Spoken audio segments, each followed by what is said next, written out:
everyone. I know lately I've been coming to help teach your kids some yoga poses and some games and some ways that they can help calm their minds and their bodies, or help them focus, or help them take their minds off things. But I was thinking about it the other day, and I realized that a lot of times what we forget to do is care for the caregiver. We've been talking to our kids at home, and I'm sure you have as well, about how we should try to come up with ways we can spread kindness and love, and even while we're social distance, come up with ways to cheer people up or make them feel good. And then I realized, what's a way that I could do that? And it would be a helpful skill or tool to maybe give you guys some yoga that you can use to take care of yourself. I think all too often we forget to take care of the caregiver. I know I'm guilty of that. And a lot of us right now are doing double duty, whether we're teachers or we're aides or we're parents. We might be handling our own workload as well as homeschooling our kids, or we might be taking care of our students as well as our own families at home, and that's a lot of work. I also know that right now emotions can be very vast and very different, and they can even change on a dime. You might be feeling worried or overwhelmed or stressed, and that's normal, but you might also be feeling at one moment so grateful that your family's home with you, that everyone's healthy, and that you get to spend so much time with them, and then maybe 5 minutes later you are wishing it wasn't raining out so that you could scoot the kids out in the backyard and get a moment of peace to yourself. And I've been there. That makes complete sense. So what I was hoping to do today is to give you a yoga class. You don't have to have had any yoga experience. You don't have to have a practice by any means. I'm going to do it fairly simple, and I just came up with some stretches that'll hopefully help if you are an essential worker working long hours, or if you've been chasing after small kids, or if you've been stuck at a desk for a lot more hours than you're used to. Yoga can help with all those things, and it's also a really great time to give yourself a few minutes to care for yourself. I know I've fallen prey to feeling guilty for taking 10 minutes I don't think I have to maybe enjoy a cup of tea or read a book, and then the guilt creeps in and you go, oh, but I could have been preparing a lesson for the kids or spent more time on dinner. But it's really important, because if you are running on empty, you have nothing to give anybody else. So in my opinion, caring for the caregiver is a really important thing to do. Now, just a couple things to start. I said we're going to keep it nice and simple, really basic stretches. I'll be moving from here to the mat, but you don't have to have a mat. You could do this on a towel or a carpeted floor, whatever is convenient. At the end, if you have a blanket, any kind of snuggly blanket or a pillow you might want, there's a little bit of relaxation at the end, and if you can make yourself extra cozy and take a couple extra minutes, good for you. The final thing is yoga should never hurt. So if you feel anything sore or tight, if you can relax into it and work through a soreness, that's awesome. That's one thing that yoga can do. But if you feel a twinge or something just doesn't feel right, you can always rest, and you can rest just in a calm seated position, eyes open or closed. You can also rest in child's pose, which, if you're not familiar, just looks like this, and you curl up over your knees. That's a common resting pose. You could also just rest lying down. If something gets too tricky or something comes up emotionally and you just want to take a break, lay down on your mat or your towel and just take that break. All right, so we're going to start in a comfortable seat. I'll scooch back a little so you can see me. And we're going to, you can just sit regular crisscross, however you'd like. And then we are going to lengthen our back, and we're just going to ground down.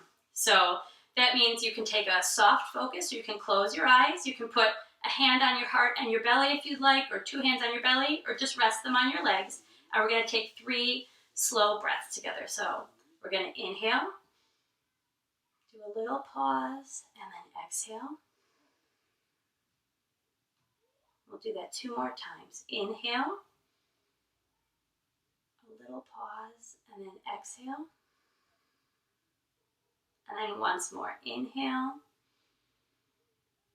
little pause, and then exhale.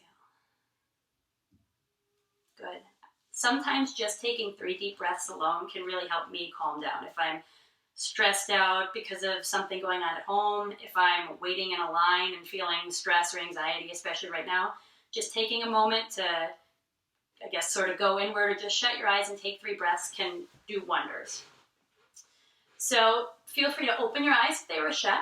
And we're going to just start with gently tilting our head to the left. You can put your left hand up on your head just as a weight. Don't press down, but it'll just stretch your neck out a little more. This is really great if you've been lifting anything like small children, or if you've been sitting at a desk in front of a screen for a long time. Then if you want to deepen the stretch, just raise your right arm up a little bit, any amount off the ground, and then point those fingers, if you can see them, towards the sky. We'll just take a few breaths in this position. All right, bring it back to center, and then we're going to do the same thing on the other side. So tilt your head to the right, or just the opposite side that you were on. Bring that hand up on the head, just for a little extra weight. And then if you want to deepen the stretch, go ahead and stick that arm out and point the fingers towards the ceiling or sky.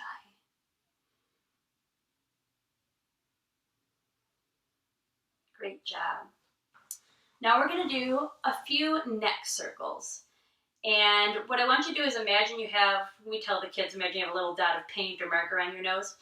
But just imagine that your nose is what's guiding the neck circle. So we're going to do 3 on each side. Just start with making like a little circle, maybe the size of a little plate. Then a medium circle.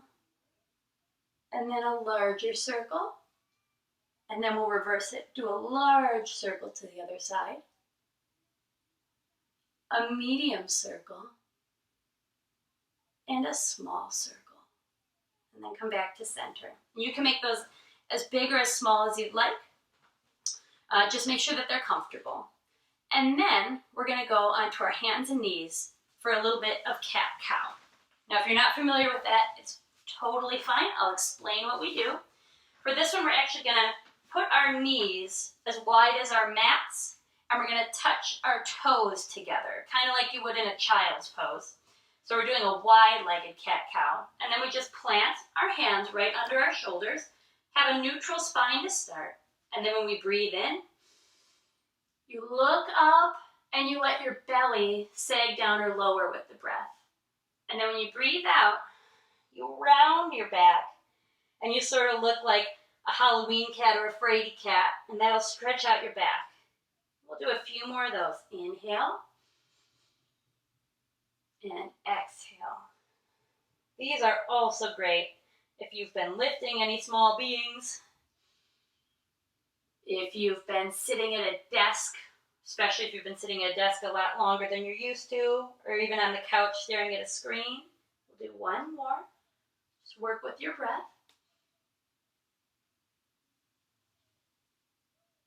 Great job. And then we come back to a neutral spine. And then we're going to do circles with our hips. So we're going to breathe in and out. And just with your breath, go ahead and you can make them as big or as small as you'd like. And if you find a spot maybe towards your back that feels like it needs some work, you can just rock in that area or keep making circles. And then after you feel like you've done enough, go ahead and switch your direction and do the same thing on the other side. Going nice and slowly. You can do these quickly too if that feels good, but a lot of times when we're a little sore, going slowly is what really works out all the kinks in our hips and our legs. All right, so now we're going to do what's called threading the needle. I'll turn a little bit so you can see me. We're staying in the same position. Plant one hand in front of you. I'm using my left hand. And then we raise our right hand up to the sky. Inhale. And then on the exhale, you thread it under your left hand and you just place your cheek on the ground. And this hand can stay pressed into the mat, your left hand, or it can come out over your head. And feel free to just look at the video, take a peek if you need to see what I'm doing. And then push your left hand back into the ground. Raise your right hand back up for one more stretch, and then bring it down. Great job. Let's try that on the other side. So we're going to raise our left hand. And on the exhale, we're going to put it under our arm. Bring our left cheek to the ground. And then if you want a deeper stretch, go ahead and extend that right arm out. Otherwise, you can keep it right in front of you. Awesome. And then we come right back up. That was great. So now we're going to come back to a seated position. And we're going to do a little bit of arm stretching. So you can leave your arms out at the side. And we're going to breathe in and raise our hands overhead. And then we're going to give ourselves a hug. And it might seem a little silly, but I actually read a study recently that found that giving yourself a hug has as much therapeutic impact as getting a hug. And right now, I think everyone could use an extra few hugs. And then when we breathe out, we're going to raise our arms back and kind of like a cactus. And that gives a good stretch right here, stretch through the arms. And then we're going to bring them back together, the opposite arm over, so the one that feels kind of funny. Give yourself one more hug. Great job. And then stretch your arms back out. And at any time, if any pose feels really good, feel free to just close your eyes and take a few extra breaths in that pose, or pause the video or remind me later. You can always come back. All right, so now we're going to do a little bit more stretching. We're going to sit, if you can see, one leg in front of the other. And we're going to reach up with our arms as we breathe in. And on the exhale, we're going to stretch forward any amount. If you're really flexible, you might bring your forearms or your head towards the ground. But sometimes, some days, you might be coming here, and that might be as much as you can stretch, and that's just what your body needs. So just listen to your body and do an appropriate stretch for yourself. Then we'll come up, and then we'll switch legs. So you have the opposite leg in front, and we'll do the same thing. Inhale in. And then hinge at your hips. Stretch any amount forward on the exhale. Whatever is comfortable for you, and take a good breath or two in this position. Great work. Okay, so now we're going to bring the soles of our feet together. And we're going to do one more stretch where we can hold on to our ankles or our shins. Sit up nice and tall. And again, hinge at the hips and let your body relax. Some people can bring their heads all the way to the ground. I don't expect anyone to necessarily be able to do that, but just bring it as low as feels comfortable. You'll feel a stretch right here in your hip flexors and through your thighs. This is a great stretch if you've been on your feet all day. All right, then we'll come back up.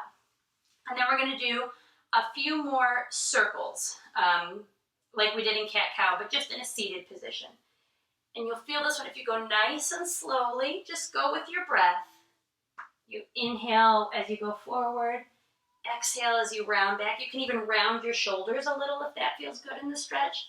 But the more you're able to get a full range of motion in this circle, the better stretch your body's going to feel. And then once you feel you've gone far enough, reverse your direction. Do a few circles in that direction. And again, whatever speed feels comfortable for you. But the slower you go, usually the more you can feel each stretch, especially if you're getting used to it or if you're doing this at night right before bed just to stretch out your muscles. All right, good job. So now we're going to come down to our backs for a little bit more stretching. So we're going to hug our knees into our chest and just roll back nice and slowly. And then we're going to extend out one leg. I'm extending out my left leg. And then I'm going to take my right leg in my left hand and just pull it gently, any amount, over my extended left leg. And this is a twist. And we're going to put our arms out to the side in a T, if that's comfortable to you. And if you want to deepen the stretch a little, look over your right shoulder. Now, twists are really great. They are great for stretching out the spine. They're great for your oblique muscles, the sides of your abs. They're also great for digestion. So if you're having a night where Maybe you're just not digesting your food as well. You can always do a twist.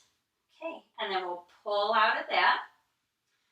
And then extend your right leg long, or the opposite leg, whatever you weren't twisting before. Pull your left leg to your chest. Use your right hand to guide your left leg over your right leg, and then back out to a T, and you can look over your left shoulder. We'll take a few breaths, twisting to the other side. Great work. Okay, now we're gonna pull our feet back into our chest, and we're gonna put one leg down. I'm putting my left leg on the mat, but keeping it bent, and then crossing my right leg over my left leg. Then I'm gonna take both my hands and thread them through and around my left thigh, and I'm just gonna rock back and forth a little. This gives you a good back massage. It gives your glutes and your hips a massage. If you want a deeper stretch, you can always extend this leg up. Or as long as it's comfortable for your knees, you never want it to hurt, you can bend it in and bring your hands around the shin of that leg. I find that both of those stretches feel good, but it really depends on the day for me which one feels best. Or if you just want to keep it nice and simple, just keep that leg out. Okay, now we'll bring both legs down, and we'll do that on the other side. So I'm crossing my left leg over my right leg, threading my hands through and grabbing around my right thigh, and then rocking back and forth. And again, you can extend the leg. You can even point and flex the toe if that feels good. Stretch out your calves, maybe they're a little sore. Or grab around your shin. Both of those are deeper stretches, so just do whatever is most comfortable for you. And then plant that leg back on the ground, the other leg. And then we're going to do a final moving pose of Happy Baby, if you're familiar with that pose, or we can do a more passive stretch. I'll show you both. So for Happy Baby, you bring your feet up, and you can either grasp the outside of your feet, or your inner arches, and you just rock back and forth. That, again, gives you a really good back massage. If you want to keep it more passive, you can just keep your legs wide and just hold at your shins or right at your knees, and just let your legs and your lower back relax. So either of those are great. This just gives us a little final stretch. All right, and then we're going to bring our legs to the mat. And if you have any props, if you want to do a blanket that you'd like to cozy up in, we're getting to our final relaxation. We're going to stretch our legs out long, and you're going to stay in that position, blanket or a pillow, whatever you need to make you comfortable, maybe an eye pillow or dim the lights. And I'm going to sit up because I have a poem to read you to get you going into your relaxation today. And normally after final relaxation or Shavasana, we'd all sit up and we'd say namaste to one another and thank you for coming. But since we're doing this as a virtual session, I thought that especially if you found a few minutes to snag to get these stretches done, you might just want to stay on your mat a little longer. So if you, while you're lying, want to just bring your palms together and put them at your heart, I just want to say namaste, and the beauty in me sees the beauty in you. Whatever your profession or your role right now, you are doing a great job. This time was so valuable, and I'm so proud of you for taking it to take care of yourself so you can care for others. And now while you lay, I'll read you your poem. And then afterwards, feel free to pause the video, just let it end, and you can lay and relax as long as you feel comfortable. Just let your body fully relax into the mat and take that break. You need it and you deserve it. So while you're laying flat on your mat with your legs out and your arms at your sides, feel free to close your eyes as you're comfortable. And I'll read you this poem called For the Senses. May the touch of your skin register the beauty of the otherness that surrounds you. May your listening be attuned to the deeper silence where sound is honed to bring distance home. May the fragrance of a breathing meadow refresh your heart and remind you you are a child of the earth. And when you partake of food and drink, may your taste quicken to the gift and sweetness that flows from the earth. May your inner eye See through the surfaces and glean the real presence of everything that meets you. May your soul beautify the desire of your eyes, that you may glimpse the infinity that hides in the simple sights that seem warm to your usual eyes. That was by John O'Donohue, and I hope that helped you get a little more relaxed and get you in the right mindset for Shavasana. Now, while you're lying there, what I want you to do is give your body and your mind permission to completely let go. I want you to feel yourself just sinking into your mat, kind of like you're almost melting into the floor. And let everything release. Just let it go. And know that this is exactly what you needed right now. And this is exactly where you're meant to be. So let it all go and enjoy the rest of your day.